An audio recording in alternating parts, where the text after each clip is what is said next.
see if we can say that for everyone. Dobre Veche, good evening and welcome to the cafe. Aloha, everyone. Hi.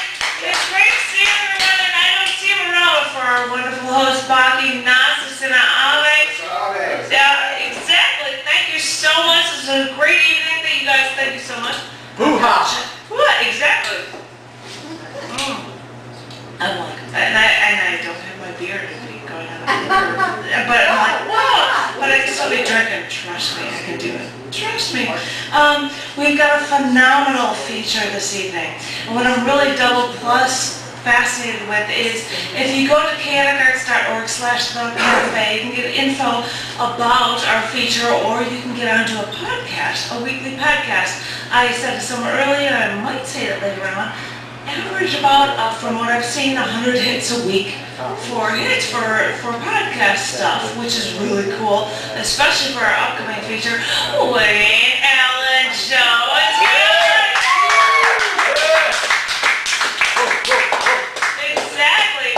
Exactly. And I'm so looking forward to hearing it, I really am. And this is why I'm holding up this precious bag, which I was carrying like an idiot over and over again. I want you to put all of the money that you have to spare inside of this, because you can have stuff for paying for utilities for the next month or two or whatever, because this man is so worth it. So I'm going to pass it over, because you're closest. Wow, you're going to do it, pass it along, because our feature this evening was so worth it this evening, you guys. I am going to read a few pieces, and then I'm going to have the list so that I can call up somebody, which is over there, I believe. And I'm hoping that somebody will get that list eventually. This is a set of readings I decided to read from a book called Closed Cover Before Striking, which originally was the green cover, but it's a bunch of matchbooks on the cover. Closed Cover Before Striking. So, and a lot of the pieces in this are very political, which I thought was entirely appropriate for the great, when I hear this man speak as our feature this evening, he can talk about anything political or otherwise, and it sounds absolutely phenomenal. So I'm like, this will be fitting if I start this evening by reading a few pieces that some of you may have read and heard some of them from before. But this is, and I'm going to do two poems in a very, very insanely sharp piece of prose. This first one is called The Carpet Factory, The Shoes. I heard a story today about a little boy, one of many, who was enslaved by his country in child labor.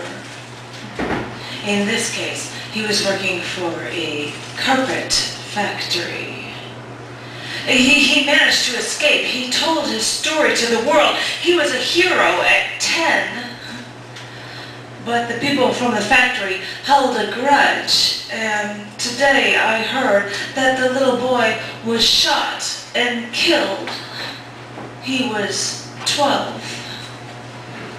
And people complain to me when I buy shoes that are made in China. And now I have to think, did somebody have to die for these? Will somebody have to die for these? Thank you.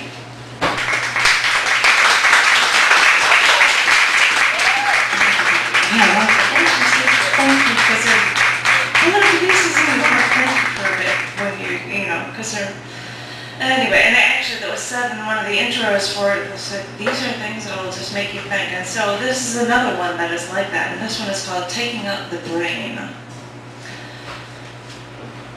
I'm a med student. And for the past few weeks, we've been working on a cadaver. At first, I didn't want to know anything about him. I covered the head of the guy. I wanted to actually pay him some respect. I didn't want to think that this person lived before I dissected him. I had a hard time taking up the brain because, that's where the memories are. That's what makes him, him. It's not so hard now. They get the bodies from the morgue. They're homeless people, mostly. No family. It's not so hard now.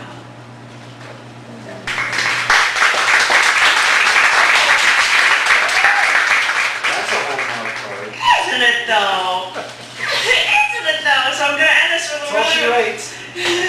Yeah, copyright should have good for us. You know, like people want it. It's just you, woman. I love it. I love it. I love it. I'm going to do a very short piece of prose, and yes, these are supposed to be things that make you think. So this piece is called Tell Me. Envision a person unable to achieve their dreams. Maybe it's due to forces beyond their control. Maybe it's an inner flaw. That doesn't matter.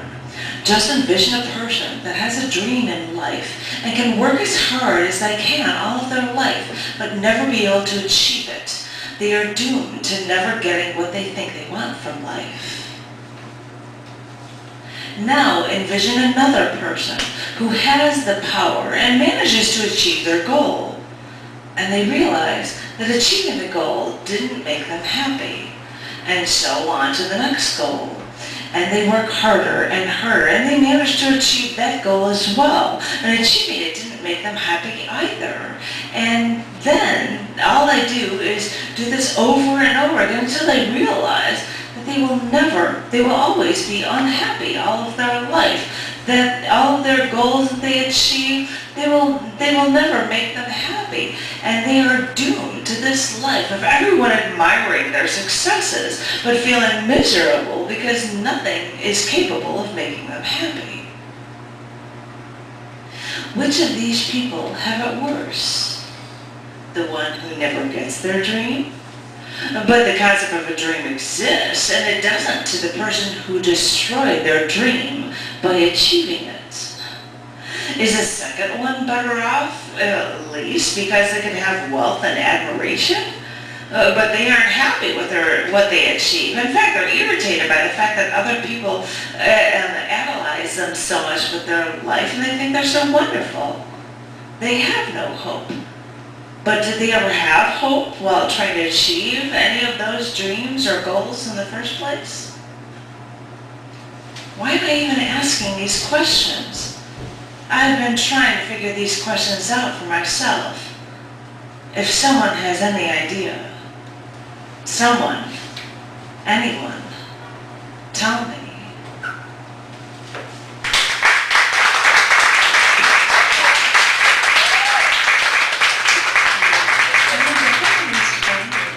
Read a few pieces from Close Cover Before Striking. These are emotional pieces. And I'm going to, and I have no idea what you guys will think, but this is a short one called All the Loose Ends. She brought her son enough clothes to keep him tied over for a while, made sure everything was in its place. She went over to her parents' house when they knew they would be out of town for a few days, and only long after she died did her parents come home and find her in the garage. The son missed a few days of school, and all his teacher could think of was that his mother bought her son some extra clothes, tied up all the loose ends.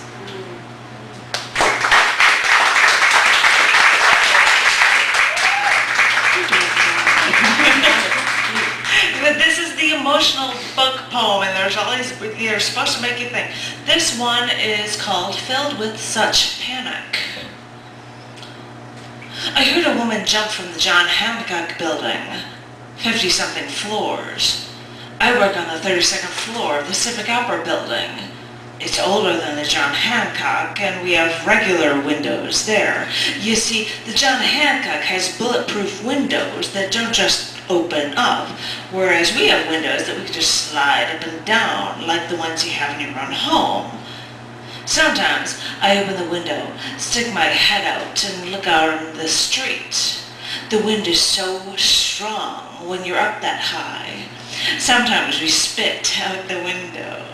A few times we threw a paper airplane out the window, watch it soar down Wacker Drive. I never stick my body out past my shoulders, and I'm one of the more adventurous ones at my office. I can't imagine looking out the window and then going out past the shoulders, opening that window all the way, and just going out. I'd be filled with such panic. I did the wrong thing, I'd think, and then I'd struggle to find a ledge to cling to before I'd start to fall.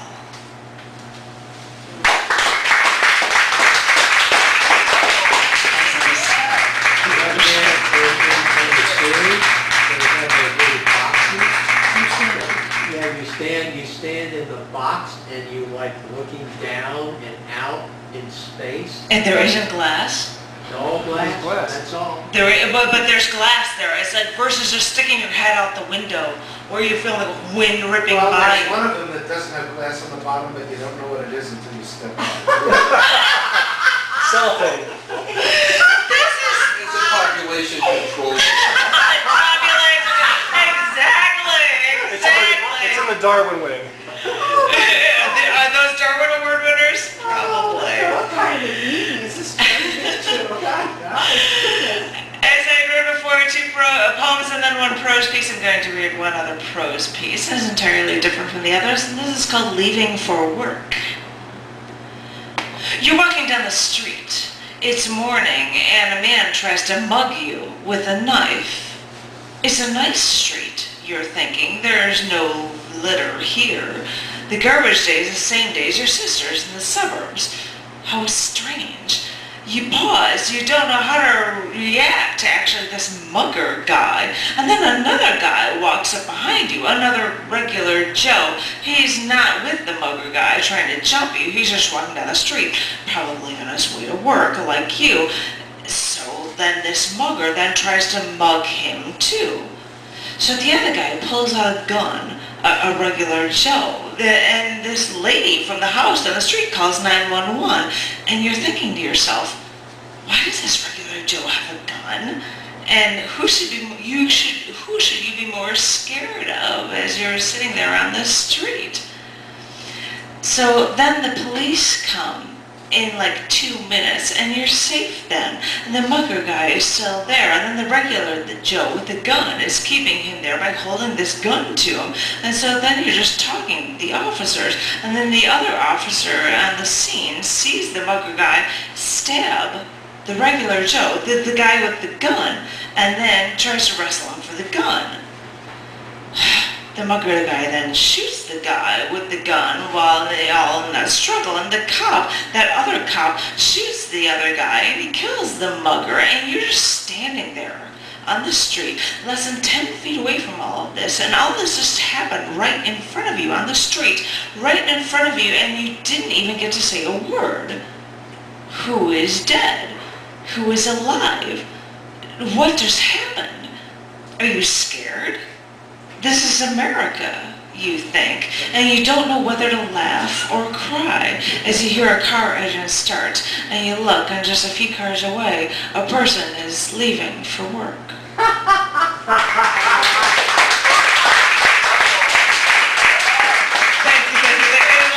It's a bunch of pieces that makes it think. So because this is the book, close cover before striking.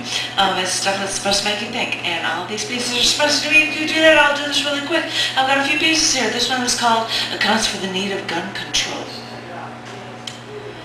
One day a man decided to kill people, a shooting spree.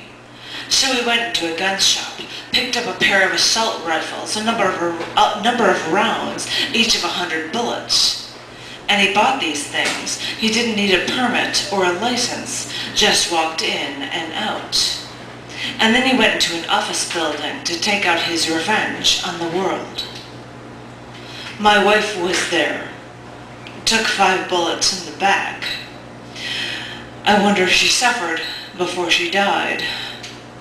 We went on a ski trip last Christmas. She looked so beautiful in the snow in her hair. This man didn't need a license, and yet I need a permit to retrieve my wife's ashes from the crematorium. He didn't just do this to her, you know, or to the other victims. He's tortured me and our baby girl. Our girl is darling. She's blonde, like her mommy. We have to live with this trauma forever. This should not be how we should live. As my girl's second birthday approached this year, I asked her what she wanted. She said she wanted to see Mommy. Guess what she's going to want for her third.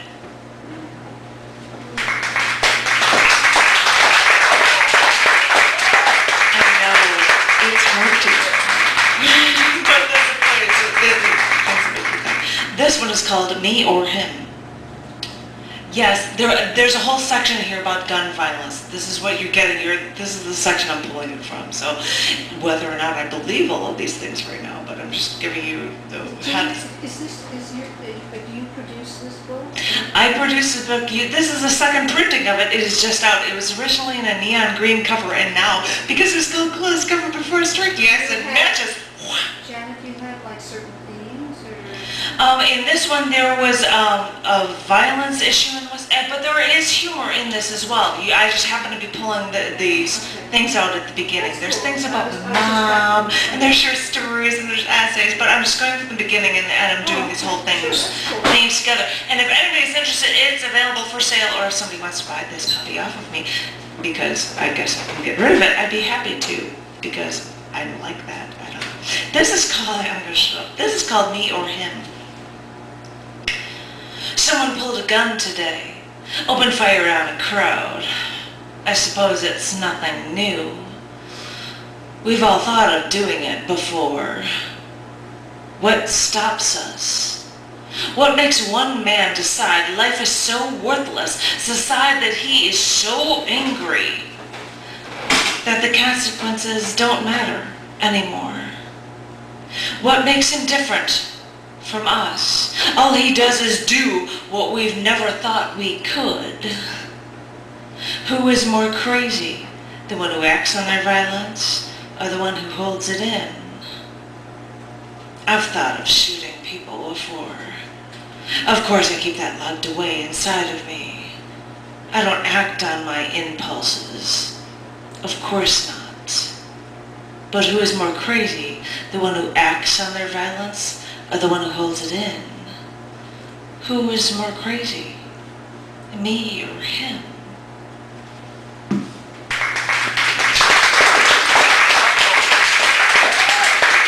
getting all the gun ones out of the way. And I know my bullet man husband doesn't like this one, but it's an interesting one to think of. This is gas stations and gun control. There are more gun dealers in America than gas stations. In California, more children are killed by guns than by car accidents. The rate of violent crimes is down last year, but the number of deaths by guns has increased. Gunshot wounds of people under 16 doubled in the past 3 years. A young person committed suicide with a handgun every 8 hours. 538 of 4,968 gunshot deaths last year were accidental. My niece was over at her grandparents' house and she saw a rifle sitting on the hallway floor. And she said to me, "Hey, that's a gun." And I told her not to touch it. Guns scare me. But she was fascinated. And I was more scared. There are more gun dealers in America than gas stations.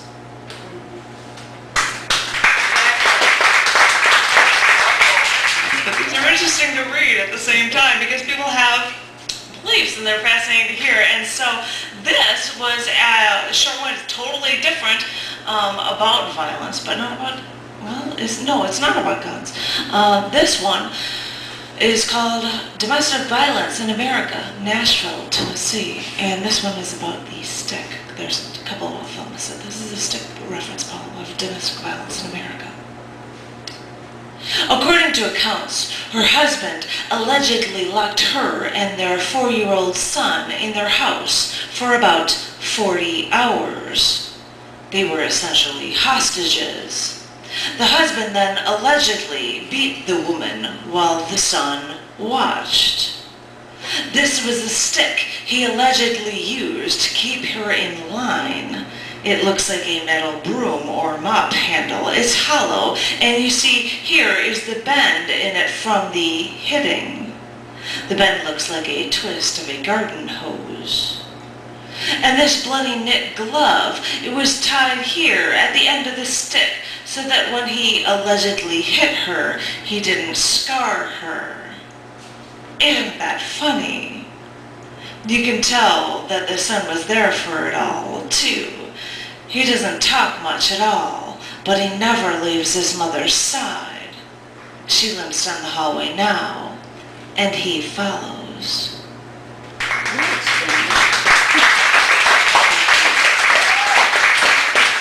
We're all boiling here because it's the end of May. Give it in just a few minutes. We'll have an awesome feature. Proper intro for Wayne Allen Joseph.